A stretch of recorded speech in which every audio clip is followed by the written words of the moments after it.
Hi, I'm Jill and welcome back to the Carefree Kitchen. Today I'm going to be showing you how to make the most amazing minestrone soup recipe. This particular minestrone recipe is a meatless soup recipe. It's a rich, hearty, brothy, just loaded with vegetable soup that the entire family will love. Before we get started, be sure to like, subscribe, and follow me on the Carefree Kitchen, and I'll show you all kinds of easy and fun and delicious meals your entire family will love. Alright, so for the minestrone soup, the first thing I'm going to do is cut up an onion. I'm going to be using a yellow onion here. I just got my pot on medium heat here, and I'm going to pour it in just a few tablespoons of olive oil and then my onions. And I'm just going to saute that on medium, high, medium, right around there. Kind of watch it, and I want to get this to a nice golden caramel color. And while that onion is sauteing in the olive oil, I'm going to show you some of my other ingredients. Alright, so here's some garlic, and this is just from the jar. I'm actually out of garlic. You can actually crush your own if you want, but this is what I had in hand, so I'm just going to use that. And then I have right here some broccoli, and my recipe, broccoli is optional. I had some that was looking a little bit tired and I wanted to use up, but you can certainly use any vegetables that you want. Some squash would be yummy in this recipe, or you could add some more carrots or whatever your family loves, and I'm just going to add this little bit of broccoli so that I can use it up and it doesn't go to waste. The next thing I have is this cauliflower, and I just took one head of cauliflower. I didn't actually quite use all the head, but about a cup and a half. I just rinsed it under the water and then chopped it up into like bite-sized chunks. Next is the carrots, and I did go ahead and peel the carrots, and then I just cut them into little bite-sized pieces here. The next thing is zucchini, and I love zucchini in my minestrone soup. You don't need to peel it if it's a baby zucchini, but if it's like a big zucchini, then probably want to peel it so that it doesn't have that like tough skin on it. The next thing I have is shredded cabbage, and this actually is like already pre-done. I didn't buy a head of cabbage. I just used like a coleslaw mix, and it works perfect. There's a little bit of red cabbage and then the green cabbage and a little bit of carrots, and I have about 2 cups of that. These are really rich and creamy, and since they aren't diced, I'm just gonna throw them in my food processor here. Let's see, put the lid on, and then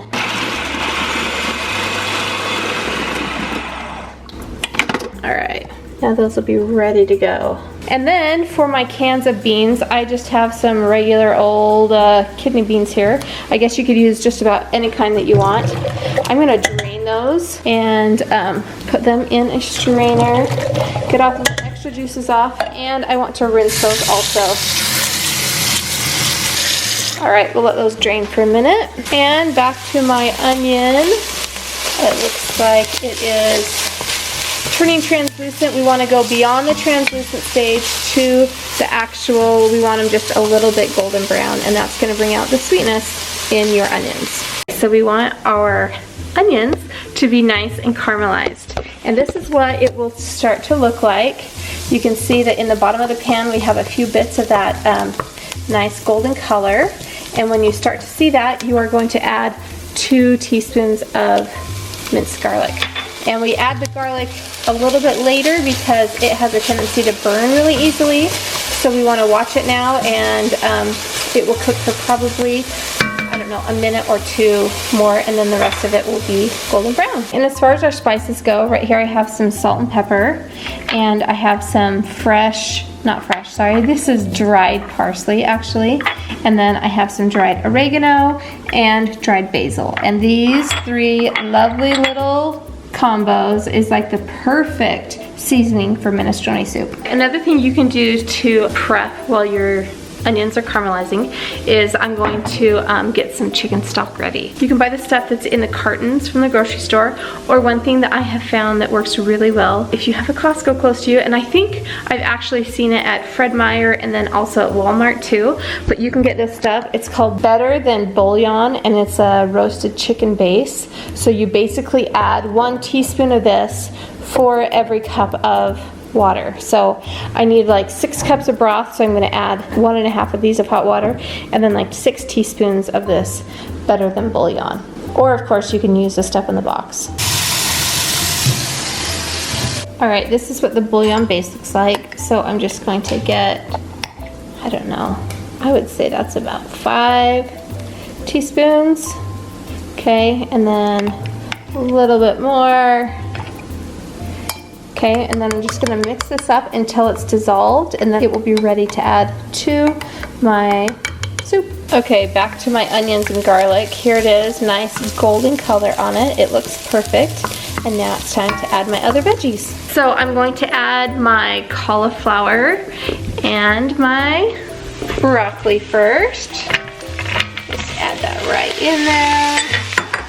Looks so pretty. I'm going to add my chicken stock here, chicken broth. And it's okay if all that didn't get mixed in. It will just give it a ton of flavor and mix in as the soup warms up.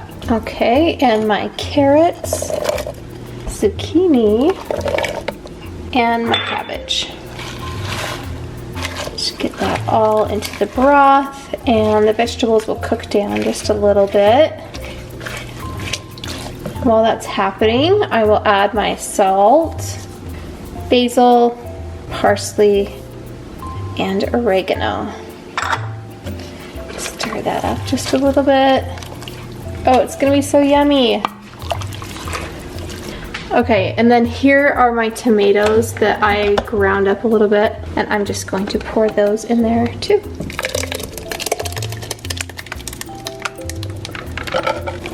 Now we're going to simmer this just on the stove for 20 to 30 minutes or until all of the vegetables are tender. And really, you can't overcook this soup. I mean, if it happens that you are simmering it for 45 minutes or maybe a low simmer a little bit longer than that, it's gonna be fine. They're just really tender and they're gonna break up a little bit more and be easier to eat. And then also, this is a great soup to reheat. And you can just reheat it again on the stove. If you need to add a little bit of chicken broth to thin it out, that works great too. And of course, you can substitute the chicken broth for a vegetable broth if you would like to make this a vegetarian meal. So the vegetables have cooked down just a little bit. Take a look at this. It looks so yummy. That cabbage is cooked down a little bit. And I would say that the vegetables are soft, but maybe for this soup we want it a little bit softer. But I'm gonna go ahead and add in my drained and rinsed kidney beans. And then also I have elbow macaroni pasta here. I'm gonna add that also to my minestrone soup. And I just have like 1/3 of a cup to maybe, I don't know, 1 cup of pasta. You don't need a lot. It's just a really fun flavor and texture variation. So now we will continue to cook this for about 10 minutes and it'll be ready to go. So my minestrone soup is done. And the pasta is tender and the vegetables are all cooked. It's so rich and hearty and makes the perfect cold weather meal. So the way I like to serve it up is I like to put it in a bowl. And again, if you need to thin it out a little bit, you can just add some more vegetable broth or chicken broth, whatever works for you. I love to serve it with a hearty side of crusty French bread and then also some yummy Parmesan or mozzarella cheese on it. So good, all those yummy vegetables, a few beans and a few pasta. So good. All right guys, I hope you enjoyed this episode at the Carefree Kitchen. Be sure to subscribe, like, follow me on social media, and stay tuned for more delicious and easy and fun Carefree Kitchen meals. See you next time. Bye. This particular minestrone recipe is a rich, hearty, brothy, just loaded with vegetable soup that the entire family will love.